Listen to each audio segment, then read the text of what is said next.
So, sir, today we'll start our live session, and we must Okay. start with Fayazul Hasan Chauhan, because he is the आपका सबसे latest शिकार वही है पाकिस्तान में. So, how are you feeling after he is sacked? And No, we are I'm, keeping this I'm, all I'm, very very casual conversation. We are not talking, big issues here. हाँ नहीं बिल्कुल Hmm. यार I'm very surprised actually that Hindi में कहते हैं ना आ बैल मुझे मार. Right. There was no requirement for Faizul Hasan Chauhan to have that meeting, have that conference here. There was no Right. requirement of Faizul Hasan Chauhan to say that मैं challenge करता हूँ और ये करता हूँ वो करता हूँ. वो बात होती है ना कि when you challenge somebody and then he accepts your challenge, then where do you go after that? You go home if you're a If you're a Pakistani, you go home. I think he's gone home, and I think there is a problem. The ISI and the Pakistani army did not take it very well because he made a fool of himself and he should have kept his mouth shut. But Faizul Hasan Chauhan is known for foot in the mouth disease. Yeah, वो पहले भी उसका मसला रहा है ना ये. So he's been like Right. that. Absolutely. अच्छा, so the second thing is कि हम अगर सर कभी भी देखते हैं जो पाकिस्तानी सोसाइटी है वहाँ की जो लीडरशिप है, बाय एंड लार्ज जो टॉप लीडरशिप है वो चाहे इमरान खान की हो, चाहे नवाज शरीफ की हो, चाहे भुट्टो फैमिली की हो, they all are secular people. ये इमरान खान हैज टर्न, वो अभी तस्वीर लेके तो उसने घूमना अभी शुरू किया है. He has not always been like that.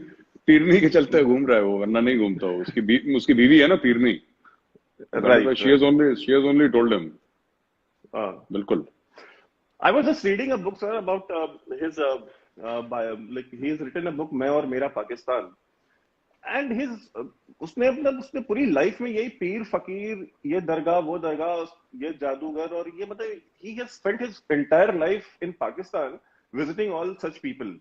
तो ये जो नया पाकिस्तान है ये क्या पीरों और फकीरों ने बनाना है? वैभव, आप बिल्कुल सही कह रहे हैं, क्योंकि मैंने भी किताब पढ़ी थी जिसमें इमरान खान ये बता रहा था कि टेस्ट मैच के पहले वो किसी पीर के पास गया था and he was very upset और बोला कि साहब पीर साहब अब तो हार ही गए. तो पीर साहब ने बोला नहीं बच्चे, आप ऐसे खेलें वैसे खेलें, आप जीत जाएंगे, ये कर लें कुछ, मतलब काले कुत्ते को मार दें, पता नहीं सम को टोटका बताया होगा. अच्छा, he actually won the test match. तो Imran Khan is arguably one of the greatest all-rounders this world has seen. Yeah. He's right up there with Ian Botham, and he's right up there with Kapil Dev and these other guys and also.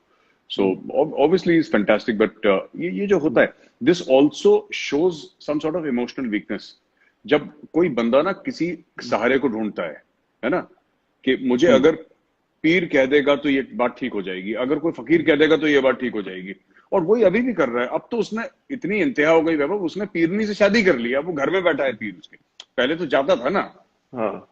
Now he's got this thing Peerni at home.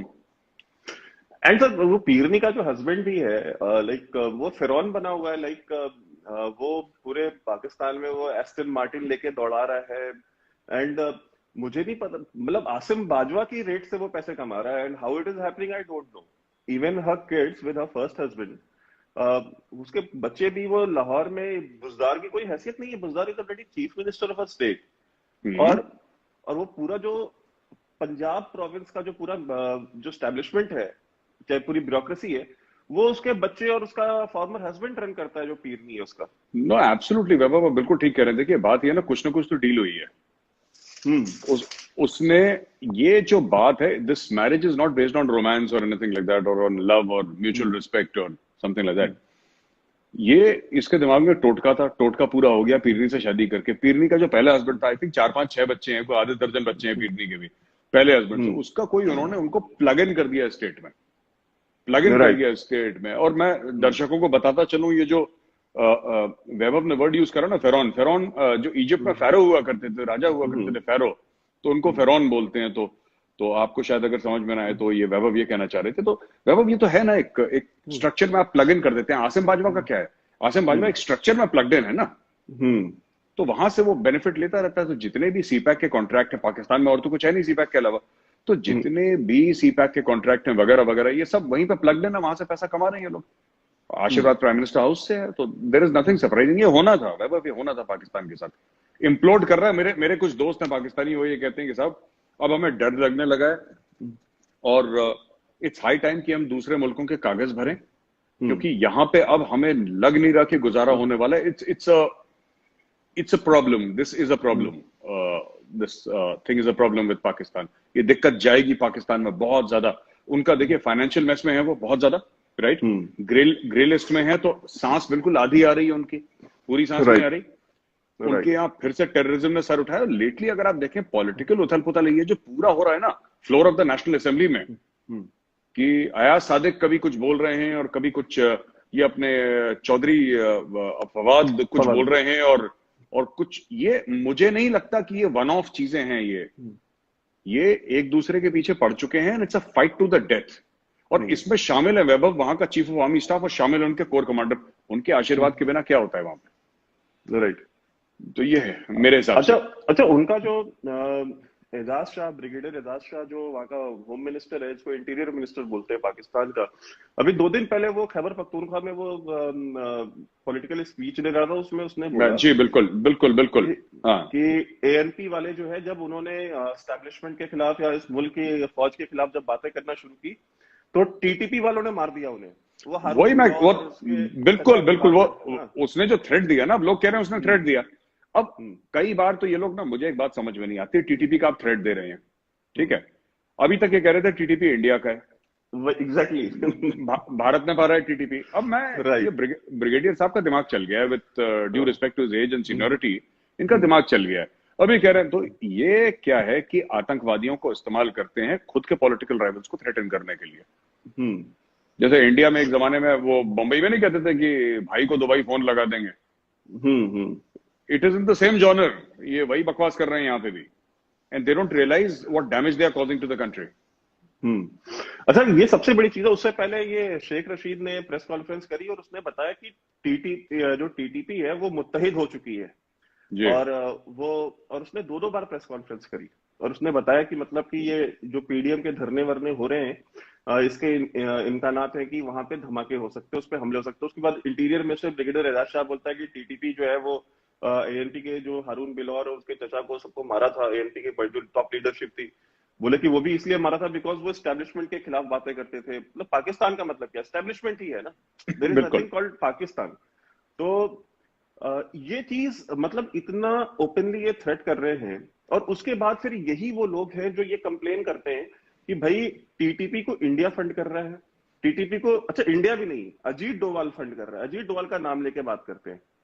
सो ये जो एक obsession है, अभी मैं कल एक programme पे था पाकिस्तान के, तो वहां पे ये था कि भाई ये जो इनकी डोवाल साहब ने कहा कि हम बाहर जाकर के पे भी हम लड़ेंगे, हम अपनी जंग सिर्फ भारत के अंदर नहीं लड़ेंगे, हम भारत के बाहर भी लड़ेंगे।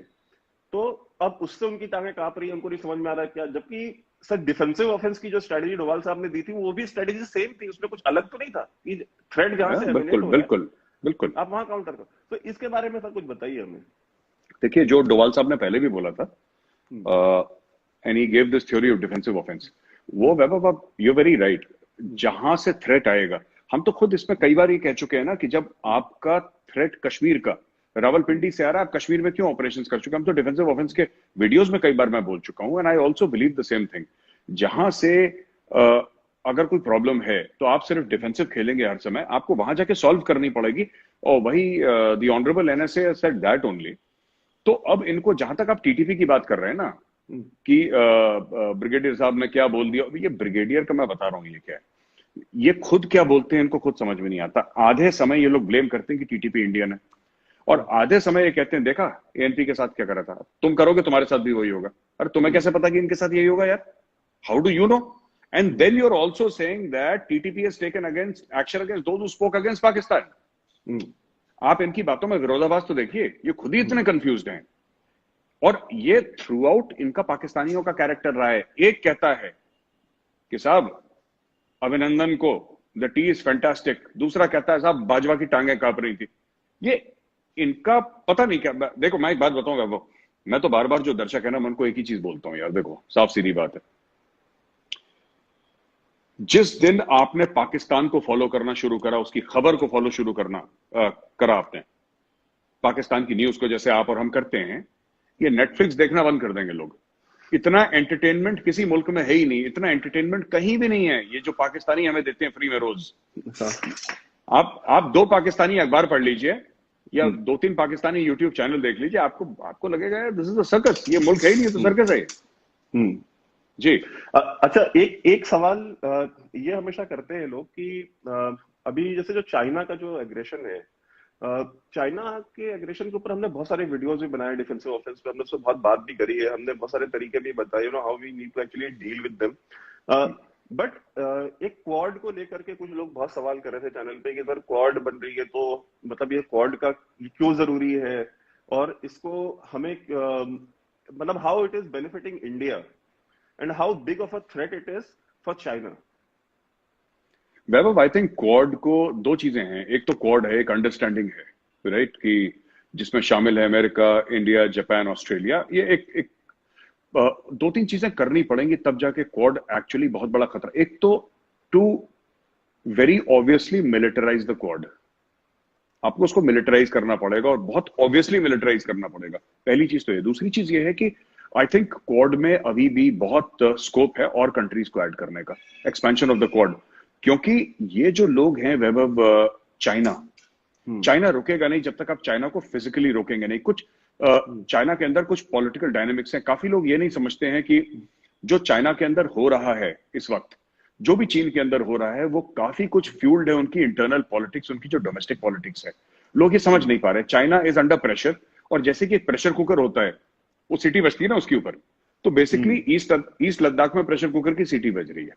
तो एक तो हमें यह समझना चाहिए, जो गलवान का किस्सा हुआ और ये पैंगोंग सो लेक का किस्सा हुआ, 4 फिंगर 8 फिंगर PP-14 या जो भी इस पूरे एरिया की बात करते हैं, रिजांगला की बात करते हैं, और हेलमेट टॉप और ये सब, all these figures and all, dollars गोल्डी वगैरह, this is nothing, this is just China letting off pressure because domestically बहुत ज्यादा प्रेशर हो रहा है। Now Xi Jinping is being question. वापस आता हूं क्वाड पे, जो आपने क्वाड की बात करी है, क्वाड में देखिए सिंपल सी ये बात है कि अमेरिका ने ऑलरेडी कमिट कर दिया है क्वाड को, इसलिए तो अमेरिका ने 2 एयरक्राफ्ट कैरियर भेजे और B-52 बॉम्बर्स भेजे थे।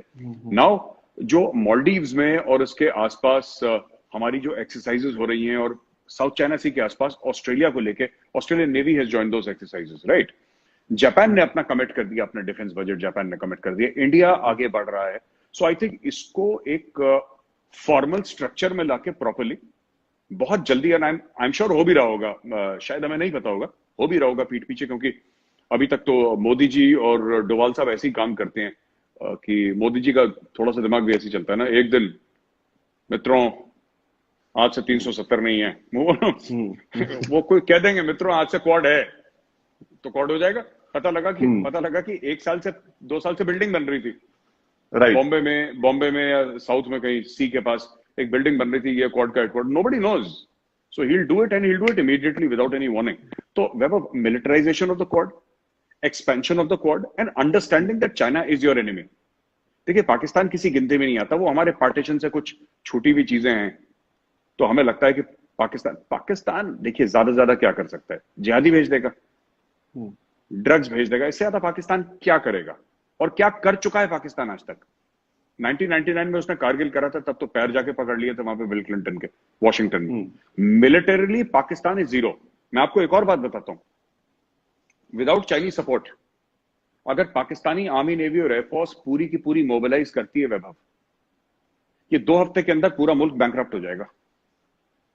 इनके पास इतना पेट्रोल नहीं है कि मोबिलाइज कर दें पूरी फौज को, they don't have that, it's only because the CPAC is coming through Gilgit Baltistan, Pakistan occupied Kashmir, जिसको ये लोग आजाद कश्मीर बोलते हैं, पाकिस्तानी मतलब, और यहां से ये पूरा जो एरिया है it is important for China, इसलिए इनकी नाक जो है पानी के ऊपर है ना। लेट अस से, आई एम जस्ट सेइंग, एक वियर्ड एग्जांपल मैं आपको देता हूं वैभव, कल अगर ऐसा हो कि चाइना को CPAC का ऑल्टरनेट मिल जाए, एक उदाहरण दे रहा हूं आपको, चाइना को CPAC का ऑल्टरनेट मिल जाए, चाइना इतनी जल्दी पाकिस्तान को डंप करेगा ना, ये मतलब इन्वेस्टमेंट्स फायदा फिर उठाएगा उसका, क्योंकि जियो स्ट्रेटेजिक लोकेशन तो है पाकिस्तान की। And as far as India, अगर आप इंडिया में खड़े होकर देखें तो it's gateway to Central Asia, इसमें कोई दो राय है नहीं। And Iran can not be trusted, I don't trust Iran यार, in spite of Chabahar port और एनीथिंग, मेरे दिल से मतलब honestly speaking, and I think you share my views on this, Iran तो है ही ऐसा, मतलब ना इट्स अ गॉन केस यार, यू कांट ट्रस्ट ईरान। तो जो लैंड रूट की बात करते हैं ना सेंट्रल एशिया में, वो तो हमारे लिए इंपॉर्टेंट है। बाकी land route to Central Asia और Afghanistan, even for the coalition forces जो अफगानिस्तान में ऑपरेट कर रही हैं, उनके लिए भी इंपॉर्टेंट है। लेकिन अगर चाइना को यह पता लगता है कभी कि देयर इज एन ऑल्टरनेटिव, और मैं बता रहा हूं ऑयल आना है जैसे वहां से, ये सीपैक का क्या कर रहे हैं, एक तरफ से ऑयल आएगा, एक तरफ से फिनिश गुड्स आएंगी, ये यही मसला है ना। राइट। कल अगर कोई बंदा गाड़ी बनाता है, अभी इलेक्ट्रिकल व्हीकल्स का चल रहा है 300-400 किलोमीटर पर चार्ज। अभी अभी मर्सिडीज ने एक लॉन्च करी, और इंडियन गवर्नमेंट ने भी कई, I think 16-17 companies, I am not sure of my facts, मुझे इतना ठीक से ध्यान नहीं है, काफी कंपनीज को लाइसेंस दिए हैं कि आप ईवीज बनाइए, इलेक्ट्रिकल व्हीकल्स। जिस दिन वैभव, जिस दिन आपके पास ऐसी गाड़ियां आ गई, और वो दिन ज्यादा दूर नहीं है, जो 500, 700, 1000 किलोमीटर पर चार्ज में चलेंगी, कार्स एंड व्हीकल्स एक्सेट्रा, आधा सीपैक का काम बंद हो गया, by the way, just to tell people so that they know, right. कि चाइना पाकिस्तान इकोनॉमिक कॉरिडोर का काम बंद हो चुका है। अभी जब हम बात कर रहे हैं, वहां काम बंद है पूरा। वो जर्नैल पैसा खा रहे हैं, वो अलग बात है, लेकिन काम बंद हो गया। तो the day that happens, no, it is going to be very detrimental for China. ये पूरी तेल की इकोनॉमी, ये सब ना, एवरीथिंग विल चेंज। तो वर्ल्ड बहुत फास्ट मूव कर रहा है, and I think Quad is the answer to China. China को ठोकना पड़ेगा वैभव एक बार ना, China must take a solid hit, तब जाके उनको बात समझ में आएगी। ये जो हम टॉक्स करते हैं ना, कोर कमांडर लेवल की टॉक्स, ये कमांडर लेवल की talks, I don't think China takes all these talks seriously यार। मुझे नहीं लगता चाइना सीरियसली लेता है इन टॉक्स को। वो हम ही लोग हैं, हमारी आदत है ना कि चलो बात करके कुछ मसला सुलझाते हैं। चाइना को कोई इंटरेस्ट नहीं है, उनको जाके गिरा दो कोई चाइनीज सोल्जर्स, तो अपना बातचीत करने के लिए आ जाएंगे वो। राइट। अच्छा सर, हम एक चीज ये भी देखते हैं कि सऊदी अरेबिया जो है, सऊदी अरेबिया ने नवाज शरीफ के ऊपर बहुत इन्वेस्टमेंट करी है। जब मुशर्रफ ने इनको एग्जाइल में भेजा था, तो नवाज शरीफ को साउथ फैमिली के ही कहने पे जिंदा छोड़ा गया था, otherwise they had plans to kill Musharraf, sorry kill Nawaz Sharif. So ये चीज है, और उन्होंने कई सालों तक उनको, नवाज शरीफ को अपने यहाँ अपना जो है रॉयल गेस्ट बना करके रखा। जेद्दा में पैलेस है उसका भाई, जेद्दा में पैलेस में रहा वो 10 साल। And that palace was also built by the Saudis only, and it was gifted to Nawaz Sharif. Correct. And secondly, I have seen ये जो PDM का पूरा जो शुरू है पाकिस्तान के अंदर, या नवाज शरीफ की जो इतनी हिम्मत हुई है कि वो जनरल फैज जो कि ISI चीफ है और आर्मी चीफ का नाम लेकर के बात कर रहे हैं, और ये इंडिकेशंस दे रहे हैं कि मेरे सीने में बहुत राज है। और उनके जो पार्टी लीडर्स है, अयाज सादिक ने एक्सप्लेनेशन दी है, बट उन्होंने वो अपनी बात से पीछे नहीं हटे जो उन्होंने पार्लियामेंट में कहा था। और पाकिस्तानी मीडिया और अयाज सादिक ने भी बोला है कि मेरे सीने में कई राज है। हाँ, अयाज सादिक ने भी ये बात बोली कि मेरे सीने में कई राज है, क्योंकि भाई वो स्पोक्स पर्सन रहा है, मतलब वो स्पीकर रहा है वहां की नेशनल असेंबली का, पार्लियामेंट का। तो सर ये चीज है कि तो सऊदी जो है उनको ये नाराज करके बैठे हुए हैं, बिकॉज ये टर्की और मलेशिया के साथ मिलकर के ये अपना एक ट्रायड बनाना चाह रहे हैं, क्वाड के, ये काउंटर करेंगे। सो इनका जो है ये सऊदी उससे नाराज है, वो जनरल फैज से भी नहीं मिले, बाजवा से भी नहीं मिले, जो प्रिंस सलमान है। So how do you think कि ये जो इन्होंने जो हर किसी से बिगाड़ लिया है अपना रिलेशन, और सऊदीज जिन्होंने इनका पूरा न्यूक्लियर प्रोग्राम फंड किया है, and Saudis are the only people जिन्होंने इनका न्यूक्लियर साइट विजिट किया है, बाकी दुनिया में किसी ने विजिट नहीं किया। Even Pakistani politicians, prime ministers, presidents में सिर्फ नवाज शरीफ था जिसको दूर से दिखाया गया, वो भी अंदर न्यूक्लियर साइट में उसको एंट्री नहीं दी गई थी। तो सर ये जो सऊदीज को नाराज करना था, ये कितना इनको महंगा पड़ने वाला है? वैभव, इनको महंगा पड़ चुका है। देखिए, चाइना लोन देता है, ठीक है, सऊदी एड देता था, फर्क है। आप चाइना वो शाइलॉक एक कैरेक्टर था ना शेक्सपियर की प्ले में, चाइना शाइलॉक है। चाइना अगर आपको लोन देगा तो गुर्दा कलेजी रखवा लेगा, जो नली के अंदर गूदा है ना वो निकाल लेगा। China, they are a typical people with a typical mindset. और ये पाकिस्तानियों को कोई फर्क नहीं पड़ता, क्योंकि जो इनका अशराफिया है, जो इनकी टॉप क्रीम है पाकिस्तान की, उनके सबके डुअल पासपोर्ट्स हैं वैभव। राइट। तो अगर पाकिस्तान ये डुअल पासपोर्ट्स क्यों लेते हैं? क्योंकि इनको अपने मुल्क पर भरोसा नहीं है। इनको पता है जिस दिन मुल्क डूबेगा हम भाग जाएंगे। इमरान खान के बच्चों का पासपोर्ट पाकिस्तानी नहीं है। आप इमरान खान को छोड़ें, इमरान खान के पासपोर्ट का, ये जो ISI चीफ है, ISI चीफ की फैमिली फ्रांस में रह रही है। राइट। जो जनरल फैज है ISI का चीफ, और ये फ्रांस को बॉयकॉट कर रहे हैं। अपने जो बेचारे जाहिल जो पॉपुलेशन है उसको सड़क पर उतार दिया कि प्रॉफिट के कार्टून निकाले हैं तुमने और फ्रांस को बॉयकॉट करो, फ्रांस को बॉयकॉट करो। और आईएसआई के चीफ की आधी फैमिली फ्रांस में रह रही है, सिटीजन है फ्रांस के, भाई बॉयकॉट करो, सबसे पहले वो बॉयकॉट करो। तो ये लोग नहीं कर रहा। अच्छा, दूसरी चीज, सऊदी का कितना महंगा पड़ा वैभव। देखो, सऊदी ने सिर्फ एक ट्रेलर दिया था कि जरा $1 बिलियन वापस लाना। ये पैरों के बीच में दुम डाल के बीजिंग गए रातों रात, और बीजिंग से बोला माई बाप कुछ दे दो, मतलब इज्जत बच जाएगी हमारी। So you see, they have to understand. And जो कफील वाला मामला है ना, कि जब आप जाएंगे तो आपका पासपोर्ट एक कफील रख लेगा, ये देखो, आपको ये समझना पड़ेगा कि the Ottomans and the Saudis, the Arabs never got along. Right. First world war की जब बात थी तो फर्स्ट वर्ल्ड वॉर की बात में भी यही था कि ऑटोमन्स का राज था, जो एरिया अभी सऊदी एरिया, पूरा उस मिडिल ईस्ट के एरिया में।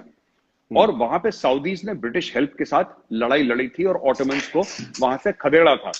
फिर उसके बाद कमाल अतातुर्क आया, फिर सेक्युलराइजेशन ऑफ टर्की हुआ, और फिर बड़े ड्रामे श्रामे उनके। लेकिन fact of the matter is that the Arabs and the Turks don't like each other, पहली चीज। दूसरी बात, टर्क्स के पास इतना पैसा भी नहीं है। टर्की क्या मैन्युफैक्चर कर रहा है या टर्की क्या बना रहा है, ठीक है उसका मैन्युफैक्चरिंग बेस, ठीक है। टर्की को ज्यादा फायदा इसलिए हुआ है बिकॉज टर्की इज, अगेन, ये सब जो देश है ना, ये जियोपॉलिटिकल खा रहे हैं। नाटो का मेंबर था सर, और क्या है उसका? नहीं, नेटो का मेंबर था, and it is the bridge between Asia and Europe. वो बॉस्फोरस का जो पूरा area, it is the bridge. तो ये तो खा रहा है वैभव, ये दूसरी बात है। तीसरी बात ये है कि टर्की इस्तेमाल कर रहा है पाकिस्तान को, और किसने नहीं करा? चाइना ने करा, अमेरिका ने करा, सऊदी ने करा, अब टर्की इस्तेमाल कर रहा है।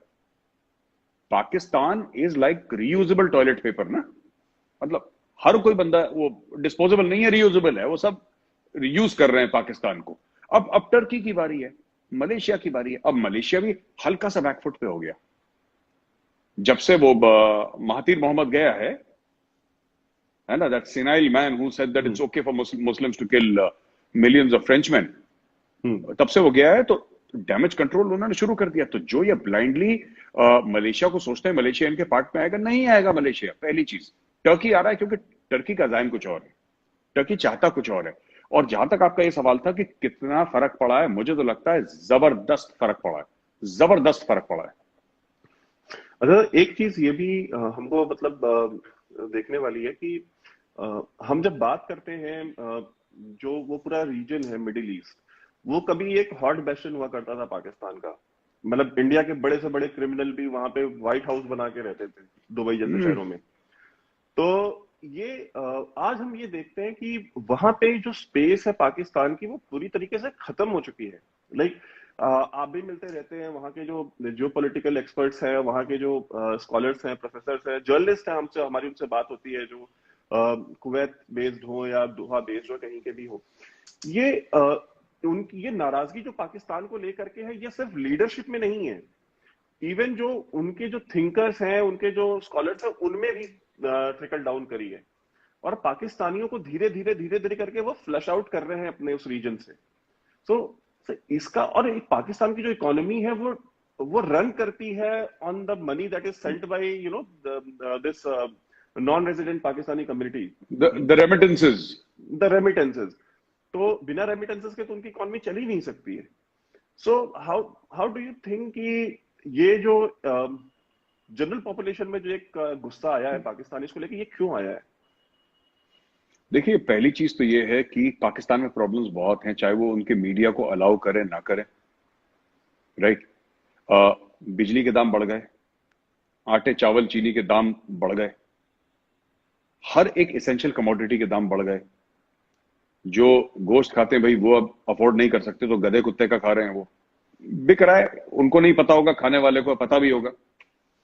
1200 रुपए किलो मटन बिक रहा है सर, 1200 रुपए किलो मटन बिक रहा है। तो अब आप समझ लीजिए कि क्या क्या चल रहा है पाकिस्तान में। वैभव, एक और चीज बड़ा इशू है पाकिस्तान में कि लोगों के अब मन में ख्याल आ रहा है कि जो हमारा अशराफिया है, जो हमारा जो क्रीम है, टॉप लेयर है हमारा, they have abandoned the country and they are not able to understand. वो समझ नहीं पा रहे कि हो क्या रहा है, क्योंकि रोज खबर में आता है इसने ये बयान दे दिया, इसने ये कर दिया, वो कर दिया, वो कर दिया। अब आपने शुरू में जब सेंटो सिएटो ये सब एक्ट्स हुए थे, तो आपने बोला कि सब अमेरिका हमारा दोस्त है, ठीक है। फिर 60s में आपने क्या करा, लेट 50s अर्ली 60s में आपने अमेरिका का चाइना के साथ हैंडशेक करवा दिया, और राइट। बीच बीच में आपने दलाली खा ली, वो ठीक है, राइट। खा ली आपने, वो पाकिस्तान ने खा ली। फिर आप बैठ गए जाके चाइना की गोद में। अब तो आप पूरी चाइना के गोद में, चाइना ने आपको पाल लिया, अडॉप्ट कर लिया, आपको मुंह बोला बेटा बना लिया। आपने खूब पैसे लिए गल्फ से। कभी पाकिस्तानी, अब पाकिस्तानियों को ये लगने लगा है कि भाई अगर चाइना, और वो लोग पूछ रहे हैं सोशल मीडिया पे धीरे धीरे, कम लोग पूछ रहे हैं 5-10%, लेकिन दे हैव स्टार्टेड आस्किंग, और ये पूछ रहे हैं वैभव कि अगर चाइना इन्वेस्ट कर रहा है पाकिस्तान में तो क्यों कर रहा है। सिर्फ ये कहना कि भाई चीन अपना यार है, वो हबीब जालिब की नज़म थी ना, चीन अपना यार है उस पर जाने सार है। ये हमें ये समझना पड़ेगा कि आखिर चाइना क्यों इन्वेस्ट कर। आप पूछिए ना, अगर कोई मेरे घर पे आता है बोलता है मेजर साहब ये लीजिए 10 करोड़ रुपए, मैं कम से कम पूछूंगा तो कि साहब क्यों दे रहे हैं पैसा, आपको इसके एवज में क्या चाहिए। पाकिस्तान नहीं पूछता, पाकिस्तान कहता है 10 करोड़ जी लाओ, और हैं क्या।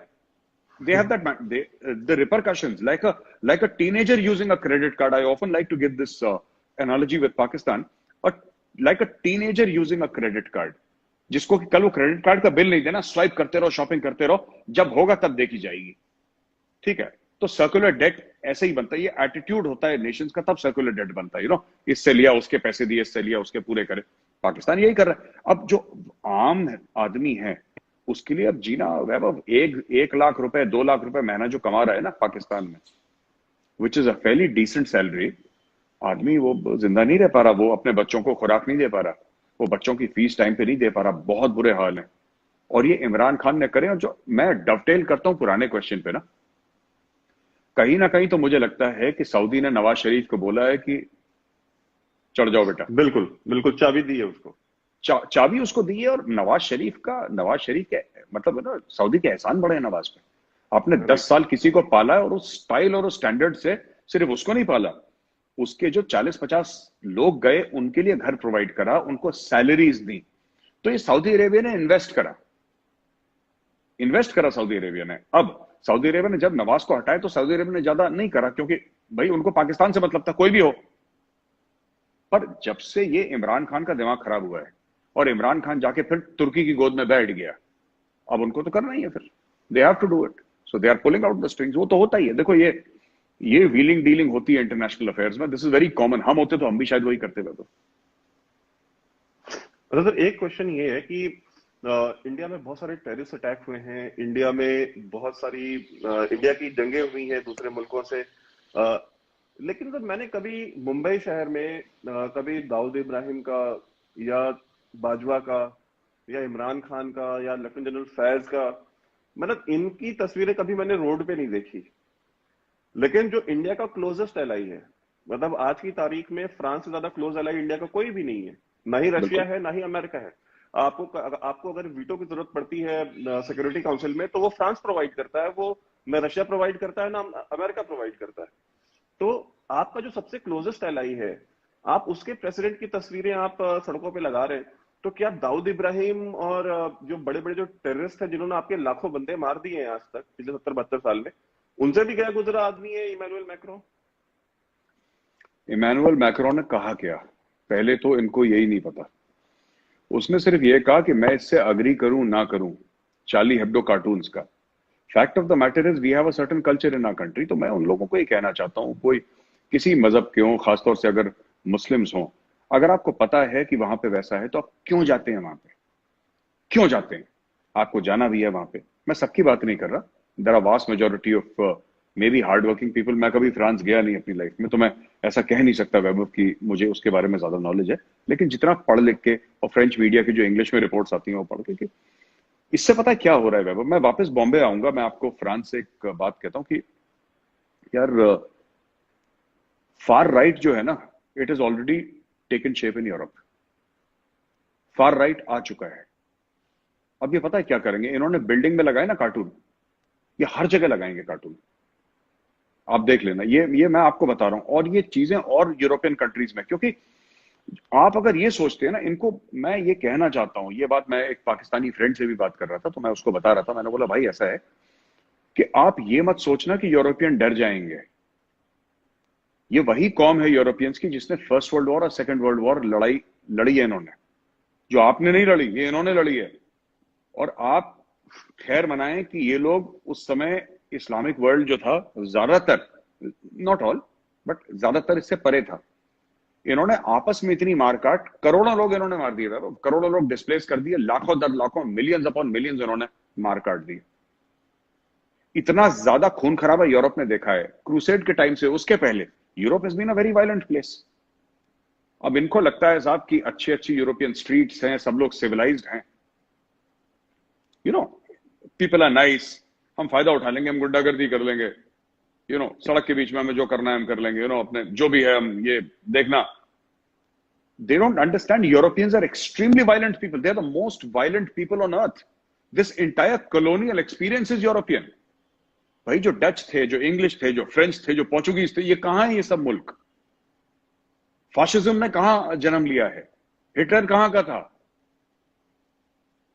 यूरोपियंस तो पागल हैं बिल्कुल। ये तो अभी जाके थोड़ा सा टाई वाई पहन के शरीफ हुए हैं ये, कि गुड मॉर्निंग गुड आफ्टरनून तो अब बोलना सीखा। मतलब एक, I am giving an example, लोग ये ना सोचे कि यार अभी से गुड मॉर्निंग, मतलब I am just giving an example कि अब ये तमीजदार हुए हैं। This right. Is been a very very, they are a very violent people.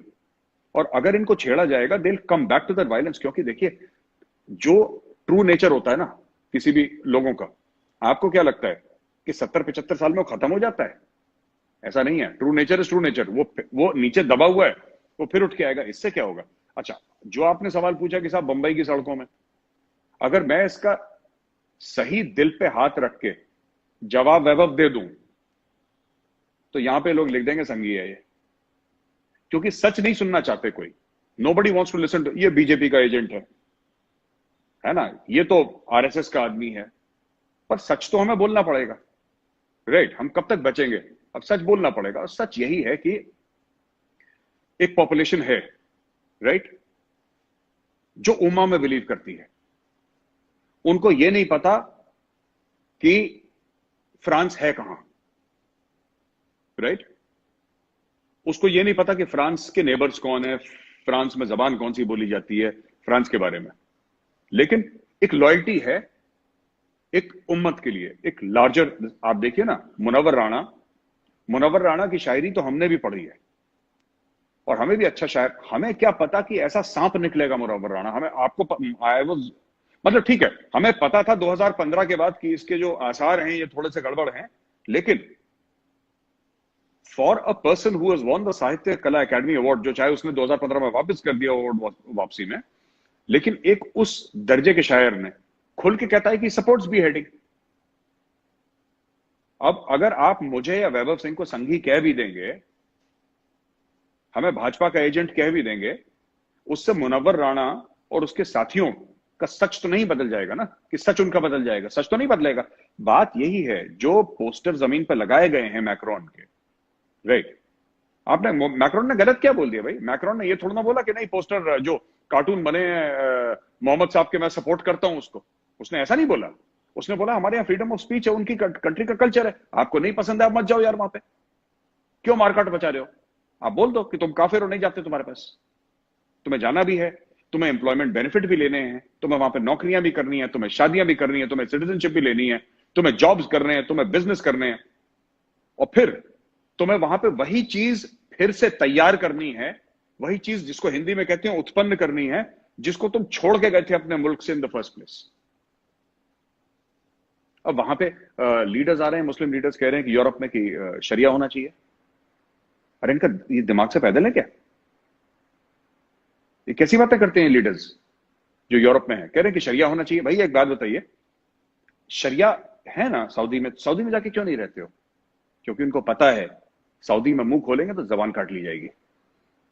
और वो ऑलमोस्ट 100% मुस्लिम मुल्क है, ऑलमोस्ट मुस्लिम कंट्री है सऊदी। आप जाके करो ना वहां पे, बहरीन में करो, आप करो कतर में, आप दुबई जैसी मेट्रोपॉलिटन और एडवांस सिटी में जाके करो ना एक बार।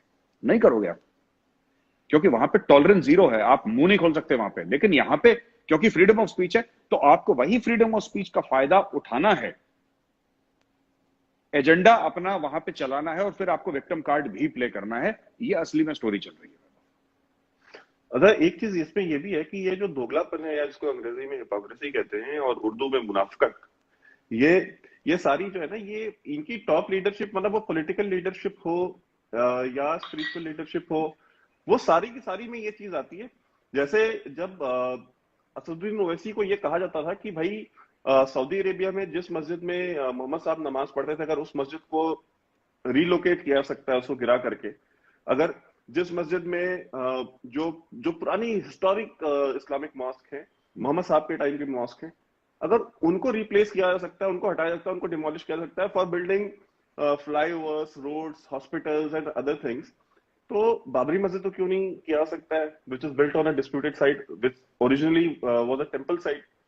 तो ये ओवैसी जैसे लोग ये आर्गुमेंट देते हैं कि देखिए, हमको सऊदी अरेबिया से क्या लेना देना है, हमारा मुल्क हिंदुस्तान है, हमको हिंदुस्तान से लेना, सऊदी क्या करता है हमसे कोई फर्क नहीं पड़ता। लेकिन जब फ्रांस में कुछ होता है तो उससे इनको फर्क पड़ जाता है। भाई, जो अगर तुमको वहां से फर्क नहीं पड़ता सऊदी अरेबिया से, तो तुम्हें रोहिंग्यास का फर्क क्यों पड़ता है, और तुम्हें फ्रांस में कोई क्या कर रहा है उससे तुम्हें क्या फर्क पड़ता है। तो सर, ये जो दोगलापन है, जो कन्वीनियंस के हिसाब से ये स्विच कर लेते हैं, तो ये लीडरशिप है, ये पढ़े लिखे लोग हैं, ये बैरिस्टर हैं, और ये बैरिस्टर्स का मुझे नहीं पता, Jinnah was also a barrister, Owaisi is also a barrister, both educated from UK, और इवन जो सबसे radical islamist born in this century, one of the most radical islamist, Allama Mohammad Iqbal, he was he did his PhD from Heidelberg University।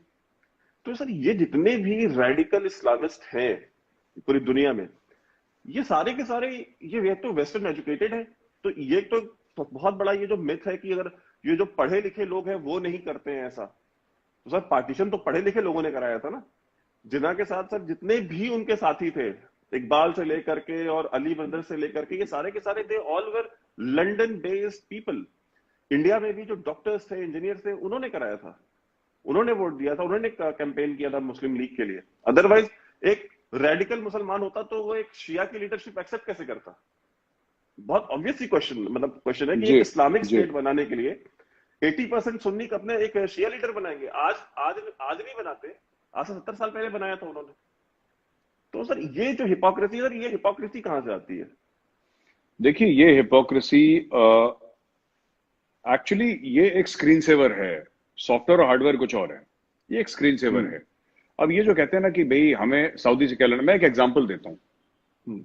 A lot of people are confused, a lot of people are confused that Pakistan Israel को accept क्यों नहीं करता। देखिए, पाकिस्तान ये कहता है कि साहब उसने फिलिस्तीनियों का हक छीना है इजराइल ने, और गाजा वाजा एरिया में ऑक्यूपाइड एरियाज हैं, गोलान हाइट्स ऑक्यूपाई कर रखी हैं, हमारे जो मुसलमान भाई हैं उनका हक मार रखा है, इसलिए हम उनको हम रिकॉग्नाइज नहीं करते, इजराइल को डिप्लोमेटिक रिकॉग्निशन नहीं देते। मैं एग्जांपल दे रहा हूं आपको। लेकिन डिस्प्यूट तो इनका भारत के साथ भी है। कश्मीर में भारत के साथ 4-4 लड़ाइयां लड़ रखी हैं, दोनों न्यूक्लियर वेपन स्टेट हैं। पाकिस्तान ने क्रॉस बॉर्डर टेररिज्म भी कर रखा है। लेकिन आज भी पाकिस्तान यही बात कहता है कि भाई डायलॉग होना चाहिए, डायलॉग होना चाहिए। क्यों? मैं बताता हूं क्यों। इसमें पैलेस्टीन का कोई लेना देना है ही नहीं ये पाकिस्तान के रिकॉग्निशन से। It is because they are Jews. ये लड़ाई रिलीजियस है। देखिए, आपको पता है कुरान शरीफ में क्या लिखा है, अलग अलग हदीस हैं जो इसको वो करती हैं, होली बुक्स हैं, होली टेक्स्ट हैं, Islamic Holi text. wherever you find the Jews, slay them। और बोलता है ना, डे ऑफ जजमेंट वो यहूदी छुपेगा पत्थर के पीछे, तो पेड़ और जानवर जितने भी लोग हैं उंगली से इशारा करेंगे कि वहां पे यहूदी छुपा है पत्थर के पीछे, उसको मारो। Things to that effect. I may be slightly off with the translation, but ये जो हेट्रेड है against the Jew, that is responsible for what is happening, and that is why they were very surprised. अरे भाई, आप अगर पाकिस्तान को as a country देखिए, अगर पाकिस्तान को एज अ कंट्री देखिए, आप ये कहते हैं ना कि इजराइल ने, पाकिस्तान की दलील ये है, पाकिस्तान का आर्ग्यूमेंट ये है कि यार इजराइलीज ने पैलेस्टीन का जमीन ले ली, तो भाई पाकिस्तान तो ये भी कहता है कि हमने पाकिस्तान की जमीन ले ली। पर पाकिस्तान हमारा तो हाई कमीशन है पाकिस्तान का यहाँ पे, हमारा वहां पे, हमारा तो डिप्लोमेटिक रिलेशन चल रहा है। हमारी तो बड़ी बॉलीवुड मूवीज वो लोग आराम से देखते हैं, जो भी उनका रीजन है। बड़ी बात करते हैं ट्रैक 2 ट्रैक 3 होना चाहिए, क्यों? मैं वही बता रहा हूं वैभव, जो आपने बात बोली ना कि हमारा सऊदी से क्या लेना देना है, इनका सऊदी से हर एक चीज लेनी देनी है, लेकिन कन्वीनियंस वाला मामला है।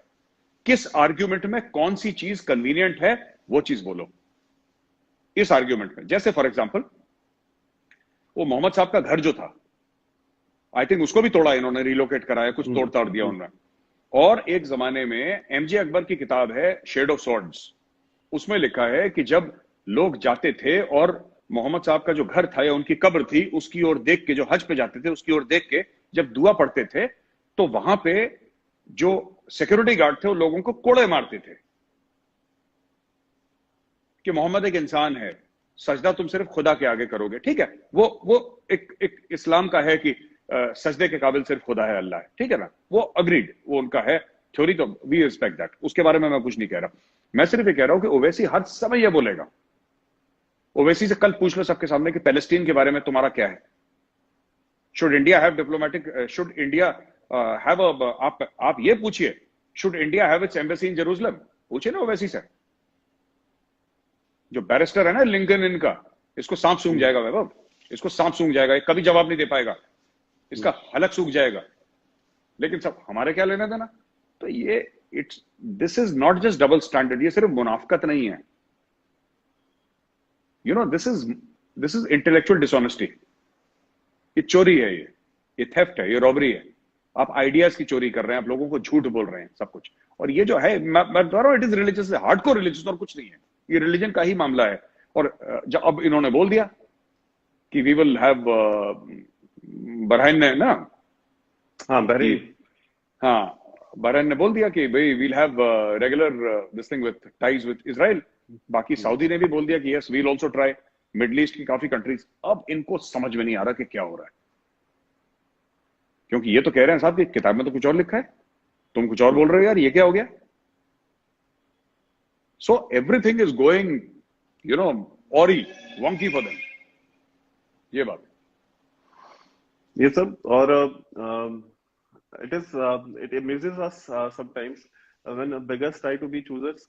लेकिन ये मतलब पाकिस्तान एक वाहिद मुल्क है जो इसकी नाकाम कोशिश करता रहता है कि कैसे भी करके वी बेगर्स बिकम चूजर, तो वो होने वाला तो नहीं है। So thank you so much sir for joining us for today's live session on Instagram. ये जब आप क्लोज करेंगे, just make sure that you post it, like don't reject the option of posting this live session. मुझे सिखाते रहना, मुझे सब आता नहीं है भैया ये। Okay, you just close it, keep on, and you'll get to know the moment you close it, you'll get to know that you have to keep the video. That's it. There will be option of keeping the video. All right Vaibhav and सारे दोस्त जो देख रहे हैं, जय हिंद, नमस्कार दोस्तों। अब मैं वैभव ने जो बोला है मैं वो करने वाला हूँ। ठीक है, bye bye guys, see you, bye bye.